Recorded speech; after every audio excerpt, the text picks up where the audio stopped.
made me not want to be near my house. Then one day, Emily's mom got a rude awakening.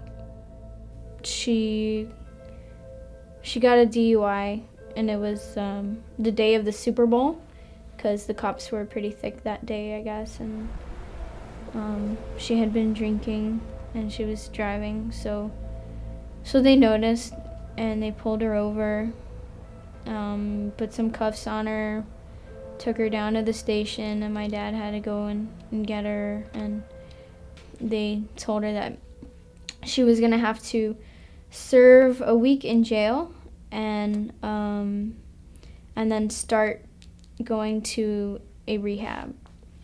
The situation was difficult at first, but it turned things around for the better.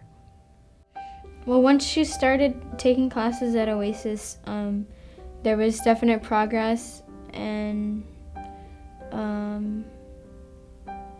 she started changing pretty much from the inside out, and the biggest factor, like the biggest reason that she changed is just because she started like looking to God for answers and help instead of just trying to do it on her own. Because at that point, there was just like no way for her to do it on her own. No matter how many times she tried to stay sober, when the trust was being built and then she would drink again, that was really hard. So it took a long time for me to trust her again.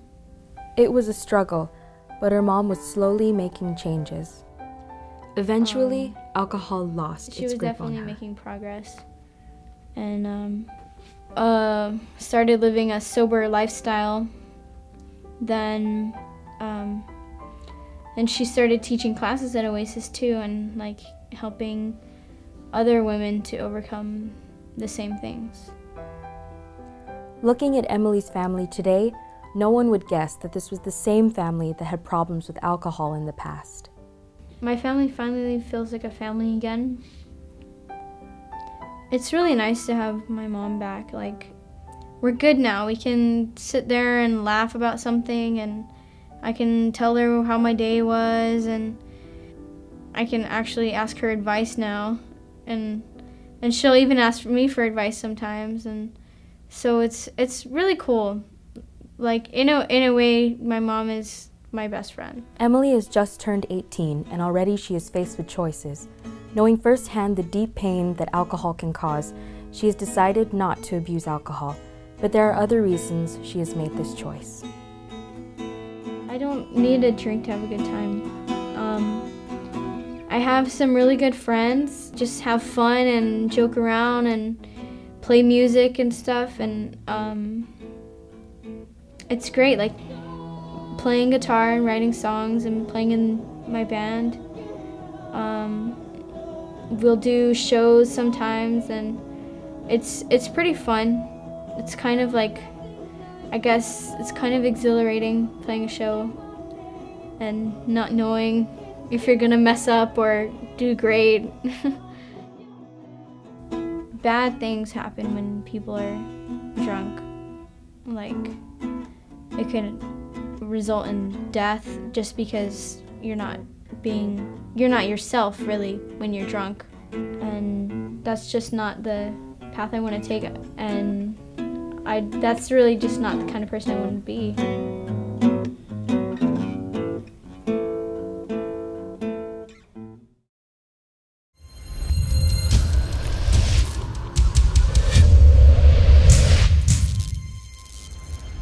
Because that's, all your older uncles sit in a circle and drink and tell stories, and that's just how it is. Because they want to fit in with other people.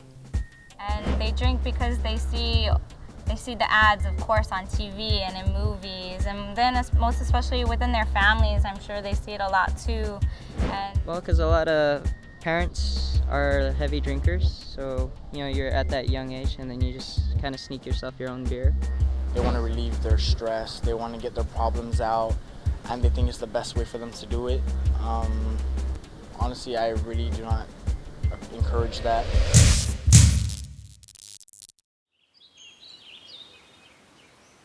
When you're young and you drink, you miss opportunities to discover things about yourself. Billy works hard to stay strong physically and mentally.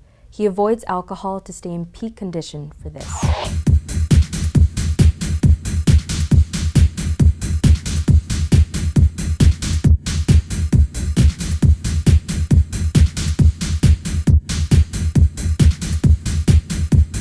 There are different ways to have fun other than drink or smoke or, just give into those peer pressure stuff.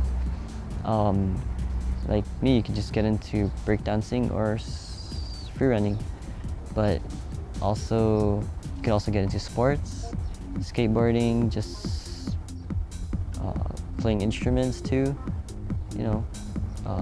Those would keep you away from drinking. Just distract yourself away from that. Billy says that activities like this are a positive alternative to alcohol. They are his natural high. I found it more accomplishing. I've felt healthier, basically.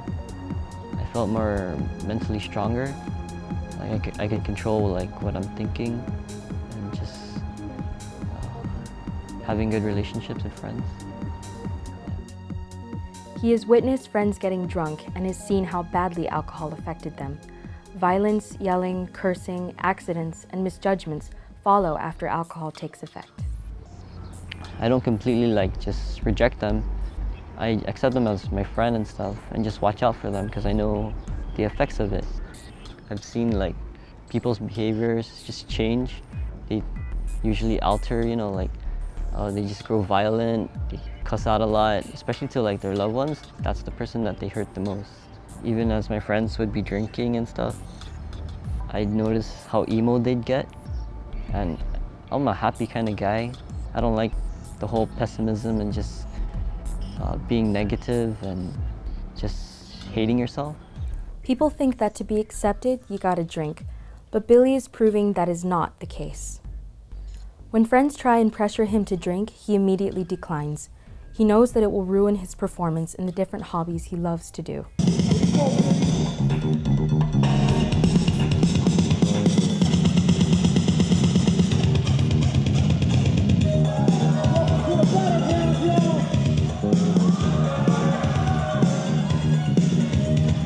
You could accept your friends for who they are, but you could also tell them you could be a good example to them just by showing that you can have fun without doing alcohol, Peer pressure is really a powerful weapon. Especially if you're gonna join gangs too, in middle school, it's a very popular thing. But I figured that there's a lot of consequences to that. I know sometimes it's hard to avoid friends who peer pressure you, but you've just gotta really say no. Billy knows that alcohol is never the best tool to make him feel better about himself. He is focusing on the future. He is going to college and pursuing a bachelor's degree in special education. Billy has another influence in his life that keeps him from abusing alcohol. But once I came to know the Lord, He kind of taught me that there's satisfaction in just doing the right things. Teens just need the right role models to influence them to do the right things. Parents, parents play a major role in being their main role model. So if they see their parents drinking, of course kids are gonna drink.